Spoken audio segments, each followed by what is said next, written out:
Damn. What it do, man? Samoan Nomad here, man. I'm here. I've arrived. I don't know. I'm here, man. I'm here in Atlanta, Georgia right now. You come through? Come on, man. I'm here in Atlanta, Georgia right now. And I'm going to tell y'all the truth. Atlanta, Georgia, wherever, is one of the most distracting places to be in the world. One of the most distracting places to be in this world, man. Nothing but sex, money, drugs. I ain't do any drugs. Well, I smoked weed, but normally when you say drugs, it's something hardcore. But being out here, man, has been complete distraction. You know, I came here with a goal to make $6,000 in dip. I have not made my $6,000. I have been totally distracted. And when I think I'm not being distracted, when I think I actually am doing some work, it's a setback or something. Something foolish happens, something gets in the way of things, or it's my own self. You know, I should have been completed my goal about a few weeks ago, to be honest. I should have been done with it, but I wasn't because I was playing around. And on the other hand, you know, with the women and stuff like that, man, it's too many beautiful women out here. Too many.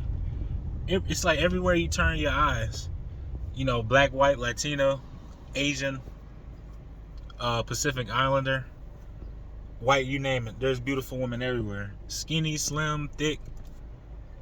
Even the fat chicks are pretty. It's absolutely insane. And I had watched a live stream, man. I had watched a live stream by Shave Lion King. Shout out him.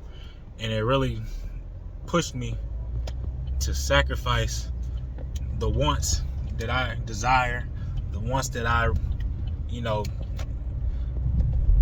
physically require, my fleshly wants. It just pushed me to push away all of this. You know, I got two women that I'm currently talking to, and you know, I can work my way into, you know, having sex with those two. But it's like, what's the point? What's the point of wasting my time? You know, what's the point of wasting, you know, my bodily fluids, my sperm count? You know, what's the point of wasting my energy when the energy I have should be dedicated and focused upon trying to get myself better, man? You know, I'm 23, and I'm in, you know, I'm not used to a big city, you know, at all. Well, I mean, I've been in Baton Rouge, Louisiana, which is the capital of Louisiana, but it's a big city. But regarding a mega city where there's billion-dollar corporations, there's people living fast lives, there's people that you see in Lamborghinis, there's beautiful women all around, there's beautiful women from 18 to 20, beautiful women in their 20s, beautiful women in their 30s, 40s. Hell, there's even beautiful women in their 50s and 60s that look better than the beautiful women that are in their 20s and 30s. It's absolutely nuts. And, you know, I tried to do the whole SR thing when I first came down here, and it was working. You know, I went 8 days clean, but then I just relapsed. And I screwed myself up because my whole thing was not to, you know, focus on women, pay attention to women and, you know, stuff like that. But I just couldn't resist, because when I came here, it was like a big flash of light, right? A big dopamine deposit. It's like you getting a big fat check for something that you had no idea about. A life insurance check goes to you know, to a son when his dad died. He had no idea. You know, something crazy. That's how it was. It was strong. The dopamine hit that I took coming down here was way stronger than watching porn. You know what I'm saying? It was way stronger than having sex, in my opinion. You know, coming here, look at all that. I don't know if y'all can see all that, but look at all the billion-dollar companies out here. You know, beautiful women, young men and women in fast cars. They probably scammers, half of them, but some of them, you know, they got the money. They're self-millionaires at a young age. And one thing that screwed me up big time was watching this Andrew Tate video, right? One thing he said was, you need to be angry at where you are in life, because life is a competition. And I thought that, oh, okay, that's good. I should become angry. I should become pissed off. I should become mad. But what happened was it didn't move me positively. It moved me negatively. I grew up poor. I grew up with no money. Everything I did, grinded for. Pushed the nail off. Absolutely went all the way crazy, 100. And when I got angry at my situation, it wasn't even like grind, get hard, get better. It was jealousy. I got jealous. I got jealous of other people doing better than me. I got jealous of other people being way more successful than me. I got jealous of all that. When I saw seeing people do better than you, one thing I don't do is get jealous, typically. I don't get jealous, period. I get inspired when I see people do well. I'm proud of those people, especially black people. But when I heard his message and it was like, you need to be pissed off, it really, really destroyed my mind. Like, I was in such an angry mood that my Uber account got suspended like 2 or 3 times because of how I interacted with passengers. You know what I'm saying? I was not nice. I was none of those things. And one thing I did before I even hopped on the attempt for SR again, before watching Shay Lion King's video, was I had let it all go, man. I took it day by day. I didn't allow myself to get stressed, because right now, I'm homeless pretty much. I mean, I got an apartment to go back to in Louisiana. I got a car to get back over there, but I'm putting myself out here in the fire. You know what I'm saying? Putting myself out here in the fire and getting it done. Trying to make something out of nothing. But, I'm homeless pretty much. Out here on my own. I live in my car, sleep in my car, take showers and Planet Fitness. I'm not complaining or anything like that, because I willfully put myself here. I didn't have the misfortune of losing an apartment. I willfully put myself in the fire zone to become something better and achieve something better. And back on semen retention, something I learned from Shay Lion King, legendary 2-hour stream. Definitely support him. Definitely send him cash apps. Definitely hit the super chat, man. You guys are learning so much. And when I look at his, because I haven't been watching him in a while, probably like 4 or 5 months, because I was doing whatever. But I'm looking at the videos, man, like it's nobody's supporting, nobody's sending him money, man. You guys are learning everything. People take, and not give. And that's one thing I learned to do, is give. You know what I mean? So y'all give and support and show support to the master, man, to the guy who knows everything. The dude that's 43 but look like he 32. Some things just don't make sense in this world. But it's just like God. Just accept it, all right? People ask who created God, or where did God come from? Don't worry about all that.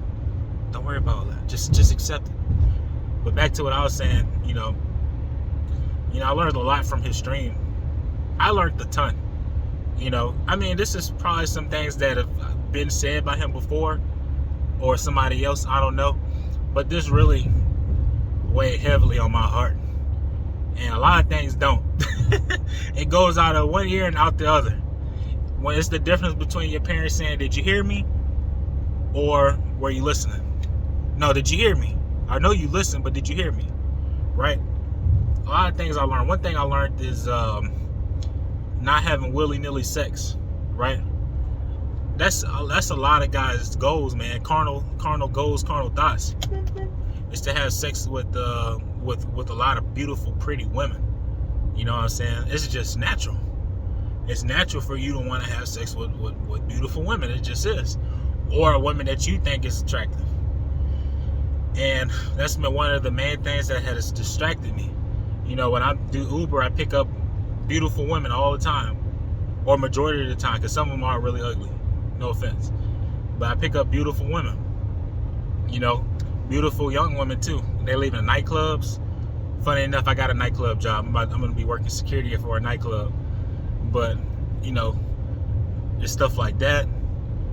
It's women dressed provocative. Or, oh my gosh, here's the worst. Here's the worst, boys and ladies, if you're listening. Here's the worst. Majority of these women, not just beautiful, not just dressed and provocative, they're fit. They're in shape. All right?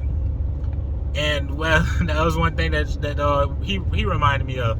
These women are getting, they're getting semen, or they having sex. Me, if I have sex with these women, they ain't getting no semen at all. This condom shall not break. It shall not pass. All right. But anyways, man, it made a lot of sense what he said, man. These women are getting a lot of sex, or a lot of, like a lot of energy. I don't really.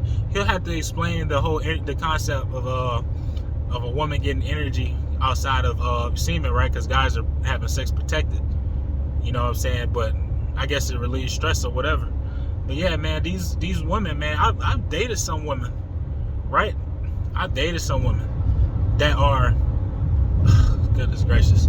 I dated a Dominican woman, a Dominican Republican woman, thick, juicy, right? My first day in Atlanta, a thick woman that was in the gym working out, thick, super thick, right? She was grinding all over me and all that while we was working out.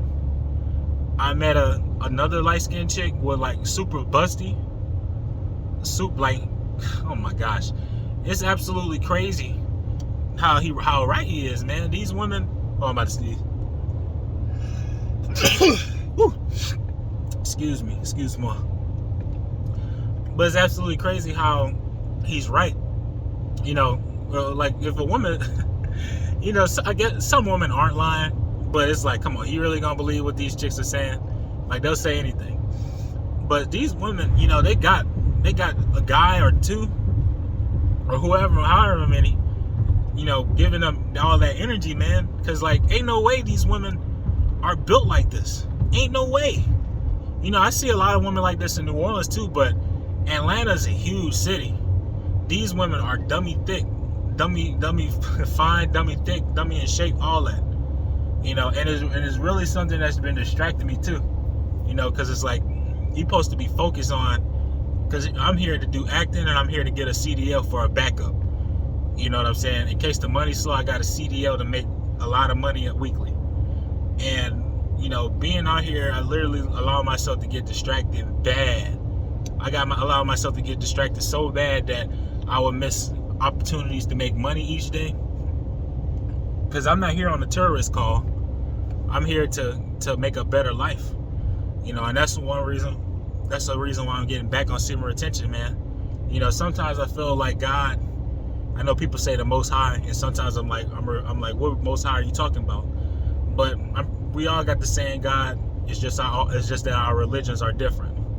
If you're a Muslim, your prophet is Prophet Muhammad. If you're a Christian, it's Jesus Christ. But we all have the same God. It's the same figurehead, right? The same Father. So sometimes I feel like the Most High. I don't know. We don't directly talk to him, but it's a feeling. And it's like, what are you willing to sacrifice? What are you willing to go through? What are you willing to change about yourself to be better, do better, and have a better life? What are you willing to sacrifice? And when I heard Shay Lion King talk about this, man, it really touched my heart. You know what I mean? Because it's like, why am I trying to be carnal with my thoughts? Why am I trying to slay every fine chick I see? You know what I mean? And it's like, you should not be. Because come on, as people say they're Christians, right? But they're not. And I'm not referring to anyone specifically. I'm saying is this: you say you're a Christian, you believe Jesus Christ and all that, but it's like, we're not really following his laws. We're not following his tenets. I know I don't. You know what I mean? I'm just keeping it all the way 100. We're just people that know that the religion is real. We're not actually soldiers and lieutenants. So, when Shay Lion King was talking about, not fornicating and all that, I was like, damn, he right. I know this, but it's like good to have someone reaffirm it, stand by it, and it's tough, man. It's tough. Because, it's so easy. It's so easy for me to talk to women. You know what I'm saying? Like, I've been out here for about 4 or 5 weeks, and I've had sex twice. You know what I'm saying? I had sex twice. I smoked weed like 4 or 5 times because I've never smoked weed before, ever, until I got here. And I ain't trying to say that, the city trapped me with my surroundings or this and that and the third. And I'm not trying to scapegoat anyone, blame anybody. I chose willfully to do that.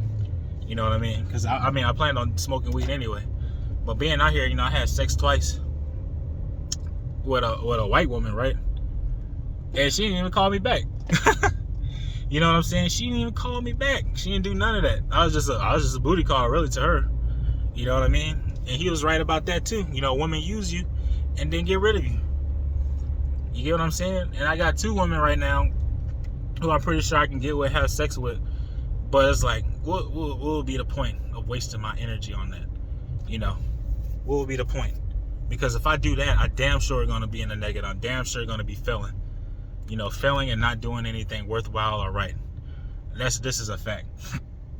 And another thing that kind of worries me too is, I'm gonna be on semen retention, right? I think I'm on 2 days right now. I set a timer to count milestones, but I'm gonna be on SR. And what happens when you get better? See, me, I speak the future into existence. I know where I stand. I know where I'll go, and I know where I'll become. And I know for a fact, being on semen retention is going to force me to be disciplined in the gym and work out. You know what I mean? What happens when you get into phenomenal shape? What happens when you become phenomenally more handsome after losing all your fat? You know what I'm saying? Having a chiseled jaw, chiseled face, being absolutely clean. You know what I mean? Spiritually clean, physically clean, mentally clean, emotionally clean for a set period of time, right? It takes the body, 3 to 6 months to get into peak physical condition or shape. What happens to me when I get into peak physical condition shape and women all around are throwing themselves on me? You know what I mean? I've had that experience when I was like 21 or 20 of women just throwing themselves, the women walking up to me saying, hey, you're sexy or you're cute, or can I get your number? Like what happens when you go back to that, but it's not weak, it's very strong. You know what I'm saying? What happens after that? What happens when you conquer yourself on SR and all these beautiful women that distracted you by you looking at them are now looking at you? What happens now? You know what I'm saying? So that's one thing that kind of worried me. And I know that probably sounds silly, that probably sounds stupid, probably sounds dumb, but that's realistic, man. That's how I feel. Like, what you gonna do when you decide to sacrifice everything and get everything by God, and then these women start, all the beautiful women that you see. I'm in the great state of Georgia right now, where the women, there's more women to men, and the women want a quarter percentage of the men that are either doing real good, are going to become real good, have a lot of potential to become something good, or look real good. You know what I'm saying? What happens to me? What do I do? Is this another test by God? I don't know. But shout out to Shay Lion King. I'm learning so much. I'm probably gonna end up just dating these women, like hanging out with them, so I don't become a hermit or anything like that and lose my mind. I do a lot of Uber. I'm gonna be working a nightclub job as security from like 9:30 to 3 a.m. in the morning. I just gotta be on semen retention to focus, man. And I need a lot of energy. I don't want to be on these supplements or these energy drinks or coffee. But holla at your boy. I'm out. Let's get it.